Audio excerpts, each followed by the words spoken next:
Okay, there we go. So where are we today? Amis Seaboard Station here in Raleigh. Beautiful. Yes. This looks amazing. That is delicious. The right amount of spice too. Okay, so I want to talk to you about our first house. I know we talked about maybe we didn't need all that house.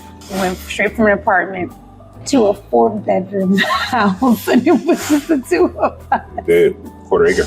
But a quarter acre, and we're not land people, we're city people, so we didn't know what to do with it. Anyway, we sold that house, right? Yes. There was a big debate. Did we sell it or did we try to rent it? Yes. And we opted to sell. We did opt to sell. Yeah. And there were several reasons for that. So going back in time, this was right after the recession. And when that occurred, just for context, our builder, they started building houses smaller and for cheap and cheaper. And when we say smaller, we mean like a third of the size of the houses that were in the neighborhood. So it's significantly different. So you know what that did to our value? It began to sink. Neighborhood began to change. And in addition to that, my commute to work it started out as 45 minutes. It got up to somewhere like 90 minutes or more if there was traffic. Each way. So, yeah, so we were thinking, okay, it's time for a change. It's time to sell. Do we hold on to it? Do we turn into a rental? Or do we just cut our losses? And at that time, we were just really looking to break even. Right. On the house. At that time, we're just trying to get out. Yeah, trying to get out, but trying to make a profit. It kept recurring. Should we rent this house out? Should we hold on and rent it or not? And that was a tough decision. It was pros and cons to each. I guess we'll talk about what we decided to do at the end of the day. But, you know, what was your thoughts kind of going into renting or just completely selling? Well, I think at the time, I was a little nervous about carrying 2 mortgages. Okay.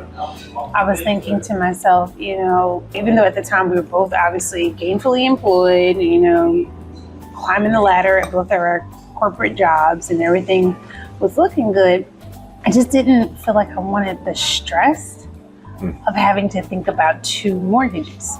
And on the other hand, I was like, well, as long as we can rent the house, that should knock out 1 mortgage, and so we wouldn't have to worry about that. Right. But then I looked around again. Our neighborhood was changing. I looked around the neighborhood at who was renting. Okay. And honestly, I was concerned whether or not we could find reliable renters who would take care of the property. I'm not saying like do maintenance or whatever, but you know, just not do things to harm the property. And who would be consistent and reliable with paying their rent. Because again, I didn't really want to have to deal with 2 mortgages. I just wasn't feeling 100% confident at the time that we were going to be able to bring in that type of renter. And I will say, it was really hard. Our mortgage was so low. I'm talking about under $1,000. And that was including taxes and insurance. Like, our mortgage was stupid low. And so I was like, man, there's real potential to make this into a really nice rental property. But anyway, nevertheless, went back and forth. The other thing to consider was the maintenance. The first builder we went with, I'm not going to mention their name, but this is a major builder. However, the quality of the build in our neighborhood, Horrendous. It was horrendous. It was so, let me tell you how bad it was. I could be in my dining room and my neighbor on the right side, when she shut her car door, it would shake the wall of my dining room. Like, her parking space is nowhere near the dining room. Like, it was far away. It was a big distance. But that's how cheap the walls were. It was crazy. So anyway. And every time the wind blew, oh my gosh, our house would whistle. And we would feel the house shake. Literally, and this is a new build. We thought it was quality. It was not. Yeah, and we learned that very quickly. So, in addition to that, as Ray was talking about, we wanted to move closer to his job because I was working 100% remotely with my job at that point, thank God. But he was not, and it was not a possibility for him to do so. So, to move closer to where his job was, which is very close to the airport. And so it was like, man, we're gonna have that extra cost, plus we're gonna have to have this maintenance budget, plus, you know what I mean? Everything is hinging on, you know, can we get a quality renter? And at that time, I wasn't in real estate. So let me just preface that. I wasn't in real estate. I didn't know what were the best options or approaches to vetting renters. So it just got intimidating. And we didn't have, I don't think, the guidance at that point. No. Because quite honestly, we had some friends that had been heavy into real estate, had a huge portfolios of rental properties. Right. And they got hit so hard during the 2008 housing bubble. Yes. It was just like, oh my God, seeing what they went through, it was just intimidating. And then for my job, we were in the middle of a possible merger as well. Right. Which I didn't know if that meant I was going to be able to stay in our current location, if I had to relocate or not. So that was another factor. And one thing we did mention is we were really heavy into our pursuit of debt freedom. Mm-hmm. And it was like, do we want to take on more debt? Like we definitely decided that for us, debt freedom was priority over trying to do necessarily wealth building or income generating or a passive income generating activity, but we really wanted to be just free and clear of our debt. So that way our capital would be freed up to invest or do whatever we would want to do. So that would be taking on another debt. And we knew we wanted to get another house. So carrying 2 mortgages. So on top of that, our jobs weren't entry level jobs. They were more toward the executive level jobs. Approaching executive. Yeah. So a lot of stress, complexity. It's like, do we really want to take on more of that right now? Is the juice really worth the squeeze? That's something we had to, think about. An Airbnb wasn't a thing at that time. It wasn't, it was just not in our area. Yeah, not in our area. So that was something new, just getting off the ground. So we had to weigh those pros and cons, and ultimately we decided not to. We just wanted to sell, wanted to get out.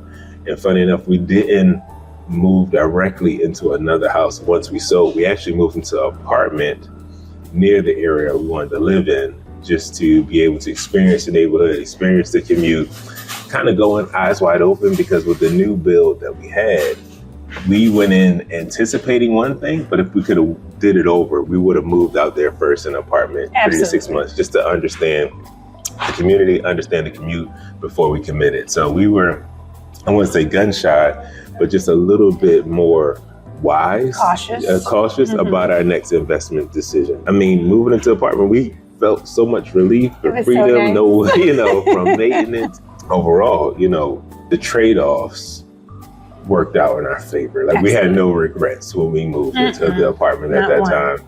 The 6-month lease, and after 6 months, we transitioned right into another home. So, in hindsight, would I have taken on a renter and taken on that risk? Probably. I probably would have. Just because how cheap the mortgage was at that time. It was so cheap. Yeah. I probably would have, but I can't say I have any regrets. I don't have any regrets. I think for where we were, and that's the thing, it's like when you are making a big financial decision, such as, do I rent or sell my first home? I think essentially there's a couple of key questions you have to ask yourself. One is, what season am I in? And right now, like to your point, the season we were focused in was debt elimination. And so will that help the season, the focus that I'm in right now? But the answer was no, not really, not directly. Then secondly is, does the market support this move? At that time, I just don't think the market really supported that move. It was going to be a long time before things rebounded and market change for us to get more of a pool of renters and get a market rate on the home that made sense. So, I mean, again, the market just did not support that move at that time. And then the third thing, to your point, is, can I mentally and emotionally handle this move? That's a great point. And the answer was no. No. With everything going on in our lives, where we were in our varying careers, we couldn't handle. And if you have children or parents that live with you, that's another factor that you need to bring into the equation. Oftentimes we look at the rent money that's going to be earned, but what's the cost of you earning that rent money? And yes, you want to trace the American dream, or, maybe you want a portfolio of rental properties. Absolutely. There's nothing wrong with that. Right. Looking at the holistic cost versus just looking at the rent you're going to collect. I think that was kind of a learning that I would say for us that we did think about. And I was grateful for it because at the time it wasn't the right time. It's about cost counting. Yeah. I know I get caught up thinking about the opportunity cost. Like, this opportunity, we're going to lose it, you know. But it's like, but there's cost to the opportunities, taking the opportunities. So you got to weigh the costs on both sides of the equation. Absolutely. And then throughout that process, I would say now we know or beginning to know the type of investors we are and that we are not. So just because an investment looks good for someone else, that may not be us. Like for us, small business, entrepreneurship is more so where we kind of hang our hat when it comes to investing. But there are many methods to investing too. Well, real estate is one, and it does great for many other people. We're into real estate, buying and selling, but in reference to investing, just because we may not do it doesn't mean there's something wrong with that. Yeah, exactly. And don't forget the sleep factor. Okay, tell me more. Can you sleep at night with that decision? If that decision is going to keep you up at night with worry and anxious thoughts and what if type scenarios running through your head all night, it's not worth it. I don't care how big the opportunity cost is. It's not worth it.